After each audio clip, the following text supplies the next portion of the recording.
എല്ലാ ദിവസവും ഇവൾമാരൊക്കെ ചോദിക്കും മാം എങ്ങനെയാ മേക്കപ്പ് ചെയ്യുന്നത്. അപ്പോൾ ഇന്നത്തെ ദിവസം എൻ്റെ കൂടെ ഒരു വെരി വിത്ത്. ആദ്യമായിട്ട് നോർമലി നമ്മളിപ്പോൾ കുളിച്ചിട്ടാണ് വരുന്നതെങ്കിൽ ഡയറക്റ്റ് ഒന്ന് ഫേസ് വൃത്തിയായിട്ട് വൈപ്പിനെ ഉപയോഗിക്കണം എന്നൊന്നുമില്ല. നോർമലി ടവലിട്ടൊക്കെ തുടയ്ക്കുമല്ലോ, അങ്ങനെ തന്നെ മതി. ഇപ്പം ഞാൻ അത് കഴിഞ്ഞ പാർലറിലോട്ട് വന്നതുകൊണ്ട് ജസ്റ്റ് വെറ്റ് വൈപ്പ് വെച്ചൊന്ന് തുടയ്ക്കുന്നു. ഓക്കെ, കഴിഞ്ഞു. ദെൻ ഞാൻ മോയ്സ്ചറൈസർ അപ്ലിക്കേഷൻ ചെയ്യാൻ പോവാണ്. ഞാൻ ഉപയോഗിക്കുന്ന മോയ്സ്ചറൈസർ വേദിക് ലൈൻ്റെ മോയ്സ്ചറൈസർ ആണ്.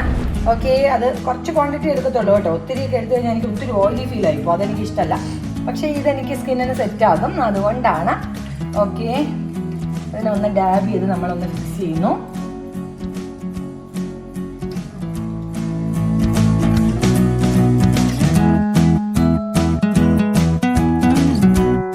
മോയ്സ്ചറൈസർ എന്ന് പറയുമ്പോൾ തന്നെ നമ്മൾ ഒരിക്കലും ഇങ്ങനെ തേച്ച് പിടിപ്പിക്കാൻ പാടില്ല. നമ്മൾ എപ്പോഴും ഭംഗിയായിട്ട് ഡാബ് ചെയ്താണ് മോയ്സ്ചറൈസർ ഫിക്സ് ചെയ്യാൻ.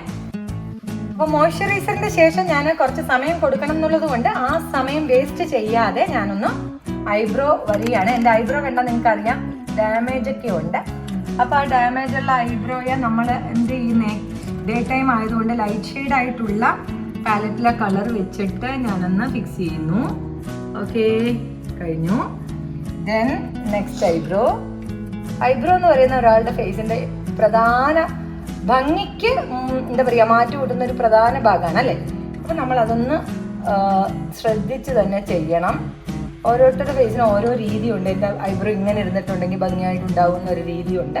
അപ്പം എനിക്ക് ഐബ്രോ ഒന്ന് ഡാർക്ക് ചെയ്താലേ ഇഷ്ടമുള്ളൂ. സോ അതുപോലെ നല്ല നീട്ടവും ഉണ്ടായിരിക്കണം. ഓക്കെ, അപ്പോൾ ഐബ്രോയുടെ പണി കഴിഞ്ഞു. ഇനിയിപ്പോൾ ഐബ്രോ ഒന്ന് വലുതായെന്ന് എനിക്ക് തോന്നിയാൽ ഞാൻ ഇങ്ങനെ ഒന്ന് ലൈറ്റായിട്ട് ഇങ്ങനെ ആക്കി കൊടുക്കും. അപ്പോൾ അത് സെറ്റായി കഴിയും. ഓക്കെ അല്ലേ? അപ്പോൾ ഐബ്രോ കഴിഞ്ഞു. ഇനി SPF. അടുത്തതായിട്ട് ഞാൻ ഉപയോഗിക്കുന്ന UV ഷീൽഡ് എന്ന് പറഞ്ഞാൽ ഓക്സി 9 ആണ്. നിങ്ങൾക്കറിയാമല്ലോ, SPF ഇല്ലാതെ നമുക്കൊരു ജീവിതമില്ല. ഞങ്ങൾ ഷോപ്പിനകത്ത് തന്നെയാണ് നിൽക്കുന്നതെങ്കിൽ നമ്മളെല്ലാവരും SPF ഉപയോഗിക്കും അല്ലേ.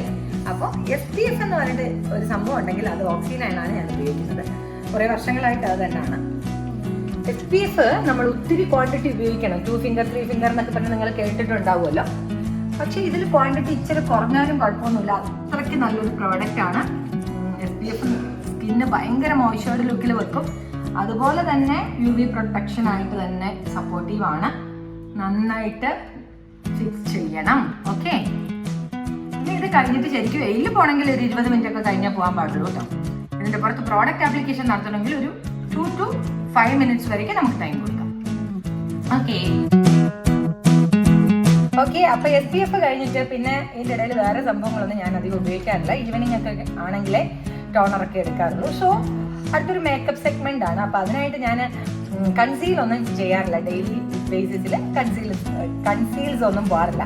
So direct ഫൗണ്ടേഷനാണ്. ഫൗണ്ടേഷനിൽ എൻ്റെ സ്കിൻ ടോണിന് ഞാൻ റെഗുലർ ഉപയോഗിക്കുന്നത് എന്താ പറയുക, ഫൗണ്ടേഷൻ്റെ ഷുഗറാണ്. അതിൻ്റെ 17 നമ്പർ 17 നമ്പറാണ്. ഇതെൻ്റെ സ്കിന്നിന് നന്നായിട്ട് നമുക്ക് നോക്കാം. കുറച്ചെടുത്തിട്ട് വേണമെങ്കിൽ നമുക്ക് ഈ ബ്രഷ് ഉപയോഗിക്കാം. എനിക്ക് എൻ്റെ കൈ തന്നെയാണ് ബെസ്റ്റ്. കയ്യിൽ ആ ഫിംഗർ തന്നെയാണ് ബെസ്റ്റ് ബ്രഷ് എന്ന് പറയുന്നത്. ക്വാണ്ടിറ്റി ഇത് വളരെ കുറച്ച് മതി കേട്ടോ. നല്ല കവറേജ് ആണ്.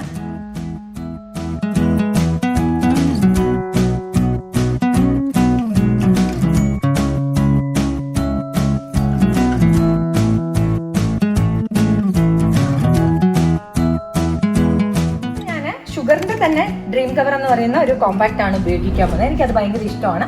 അപ്പം ഞാൻ ചെയ്ത ഫൗണ്ടേഷൻ്റെ മേലെ ഓരോ മിനിറ്റ് കഴിയുമ്പോഴും നിങ്ങൾക്ക് അറിയാലോ, ഫൗണ്ടേഷൻ ഉപയോഗിച്ച് കഴിഞ്ഞാൽ ഭയങ്കര കവറിങ് ആണ്. അപ്പോൾ അത് ഉപയോഗിക്കണം. ഇത് കഴിഞ്ഞിട്ട് ഒരു സീക്രട്ട് ഉണ്ട്, പറഞ്ഞുതരാവേ. ഒരു ഇച്ചിരി കൊണ്ട് കോമ്പാക്റ്റ് ഇങ്ങനെ എടുത്തിട്ട് കണ്ണിൻ്റെ അടിഭാഗത്തായിട്ട് ഇങ്ങനെ ചെയ്യും. ഇതെന്തിനാ ചെയ്യുന്നതാണ് ഞാൻ പിന്നെ പറഞ്ഞുതരാം. വേണ്ട, ഇങ്ങനെ ചെയ്യും. 2 സൈഡും ചെയ്യും കേട്ടോ. ഓക്കെ, ചെയ്തിട്ടുണ്ട്. ദെൻ വീണ്ടും ഒന്നുകൂടെ ബ്രഷ് വെച്ചിട്ട് സെറ്റ് ചെയ്തു. ഈ പരിപാടി ചെയ്തു. അടുത്ത പരിപാടി എന്തുവെന്നറിയാമോ? നമുക്ക് പ്ലമ്മിൻ്റെ കൊളാസൽ കാച്ചിലും മസ്കാരയും. അപ്പം നേരത്തെ ഞാൻ കണ്ണിൻ്റെ ഈ ഭാഗത്ത്, അതായത് അണ്ടർ ഐ ലിഡിൻ്റെ ഏരിയയിൽ നമ്മൾ എന്ത് ചെയ്തു, കോമ്പാക്റ്റ് കൊടുത്തല്ലേ. അതെന്തിനാന്ന് വെച്ചാൽ നമ്മൾ ഭംഗിയായിട്ട് കണ്ണെഴുതി കഴിഞ്ഞാലും ആ കരി താഴോട്ട് സ്മഡ്ജ് ചെയ്യരുത് എന്നുള്ള അർത്ഥത്തിലാണ്. കാരണം ഓയിലി ഫീൽ ഉണ്ടെങ്കിൽ മാത്രമാണ് ഓവർ സ്മഡ്ജിങ് നടക്കുന്നത്. അപ്പം അല്ലെങ്കിൽ സ്മഡ്ജ് ആകത്തില്ല ഓവറായിട്ട്. ഇപ്പം ഞാൻ കുറച്ച് വൈഡായിട്ട് ആക്കിയാൽ കൂടെ അത് അവിടെ തന്നെ നിന്നോളും. മനസ്സിലായോ? ഓക്കെ,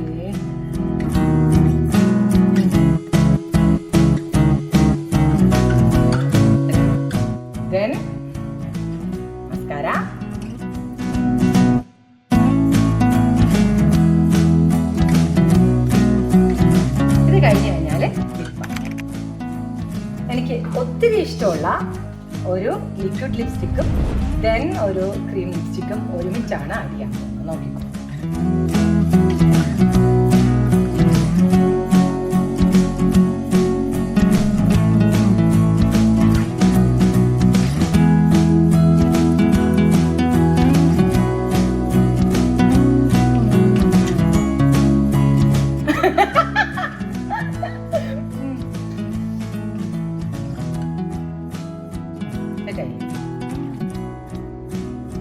ഇതൊന്നും വരുന്നില്ലല്ലോ അതല്ലേ. കംപ്ലീറ്റ് ചെയ്ത് കഴിഞ്ഞ ശേഷം നമ്മൾ തന്നെ ഒന്ന് നോക്കണം സുന്ദരിയായോ എന്ന്. ഇനി അഥവാ ലിപ്പിൽ ഇവിടെ കുറച്ച് തള്ളിയിട്ട് കണ്ണിൻ്റെ ഒക്കെ പുറത്തോട്ട് വന്നിട്ട് ഐബ്രോ ഒക്കെ കുളമായിട്ടുണ്ടെങ്കിൽ വെളിയിൽ ഇറങ്ങുന്നതിന് മുമ്പ് ഒന്നുകൂടെ കണ്ണാടി നോക്കി വൃത്തിയാക്കിയിട്ട് വേണം വെളിയിലോട്ട് ഇറങ്ങാൻ. അപ്പോൾ ഓവറോൾ കുഴപ്പമില്ലല്ലോ അല്ലേ? ശരിയെന്നാൽ താങ്ക് യു, ബൈ.